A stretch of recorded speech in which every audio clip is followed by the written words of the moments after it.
Cryptocurrency. हाँ, यही वो शब्द है जिसके बारे में हर कोई बात कर रहा है। कुछ लोगों के लिए ये एक कॉम्प्लिकेटेड टेक्नोलॉजी है, तो कुछ के लिए रातों रात अमीर बनने का तरीका। तो चलिए आज इस पूरी पहेली को सुलझाते हैं बिल्कुल आसान शब्दों में। जरा एक पल के लिए सोचिए। एक ऐसी दुनिया जहां पैसे भेजने के लिए किसी बैंक या सरकार की कोई जरूरत ही ना हो। पैसा सीधा एक इंसान से दूसरे इंसान तक जाए। यही वो क्रांतिकारी सोच है जिस पर क्रिप्टोकरेंसी की पूरी दुनिया टिकी है। और ये आइडिया आया था बिटकॉइन के एक बहुत ही रहस्यमयी क्रिएटर से, जिनका नाम था सातोशी नाकामोटो। उन्होंने 2008 में अपने व्हाइट पेपर की पहली ही लाइन में अपना मकसद बिल्कुल साफ कर दिया था। लेकिन सवाल ये उठता है कि आखिर ऐसे सिस्टम की जरूरत पड़ी ही क्यों? इसका जवाब हमारे ट्रेडिशनल बैंकिंग सिस्टम की एक बहुत बड़ी नाकामी में छिपा है। देखिए, बिटकॉइन ऐसे ही अचानक से नहीं आ गया है। ये सीधा सीधा 2008 के फाइनेंशियल क्राइसिस का जवाब था। वो संकट जिसने बैंकों और सरकारों पर से लोगों का भरोसा बिल्कुल खत्म कर दिया था। तो यहाँ एक बेसिक सा फर्क समझना बहुत जरूरी है। जो हमारे पास पैसा है वो सरकार और बैंक पर भरोसे से चलता है, लेकिन क्रिप्टो वो कहता है कि किसी इंसान या कंपनी पर नहीं, बल्कि टेक्नोलॉजी और मैथ्स पर भरोसा करो। तो ठीक है, लेकिन बिना बैंक के आखिर ये सिस्टम चलता कैसे है?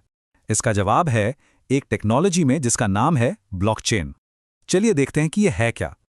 ब्लॉकचेन को समझने का सबसे सिंपल तरीका, इसे एक पब्लिक डिजिटल नोटबुक मान लीजिए। एक ऐसी नोटबुक जिसमें हर ट्रांजैक्शन लिखा जाता है और इसकी कॉपी नेटवर्क के हर कंप्यूटर पर होती है। सब देख सकते हैं पर कोई बदल नहीं सकता। और यही चीजें ब्लॉकचेन को इतना पावरफुल और रेवोल्यूशनरी बनाती हैं।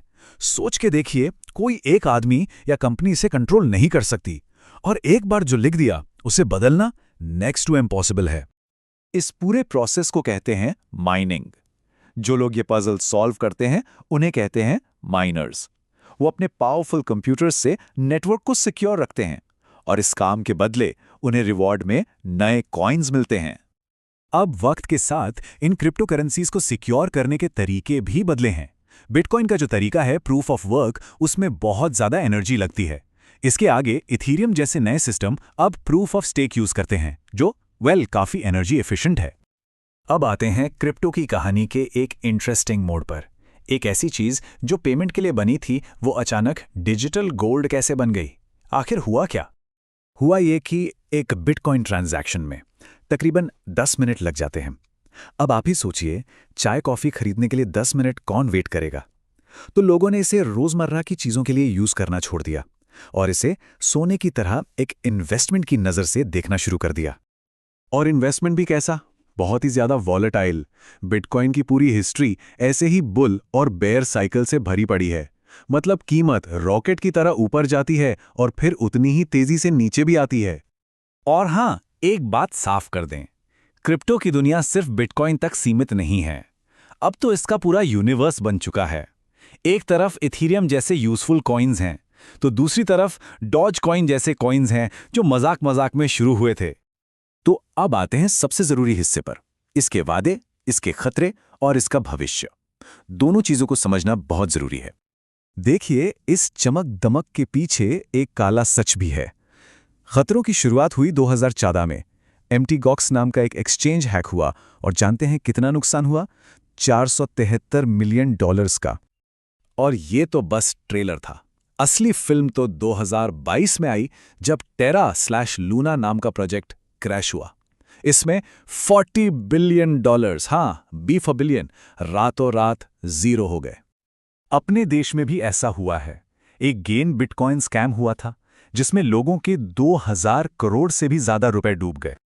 तो इन सब से एक बात तो साफ है, कोई रेगुलेशन न होने की वजह से रिस्क बहुत बहुत ज्यादा है। यहां अगर पैसा गया तो समझिए गया, उसके वापस आने की कोई गारंटी नहीं। लेकिन हर सिक्के के दो पहलू होते हैं, है ना?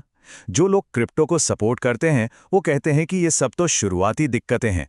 उनका मानना है कि ये टेक्नोलॉजी आगे चलकर पूरे फाइनेंशियल सिस्टम को बेहतर बना सकती है, सबके लिए। तो दूसरी तरफ बिल गेट्स जैसे लोग हैं जो इसे ग्रेटर फूल थियरी कहते हैं। मतलब इसकी कोई असली वैल्यू नहीं है। लोग बस इस उम्मीद में खरीद रहे हैं कि उनसे बड़ा फूल आगे जाकर इसे और महंगा खरीद लेगा।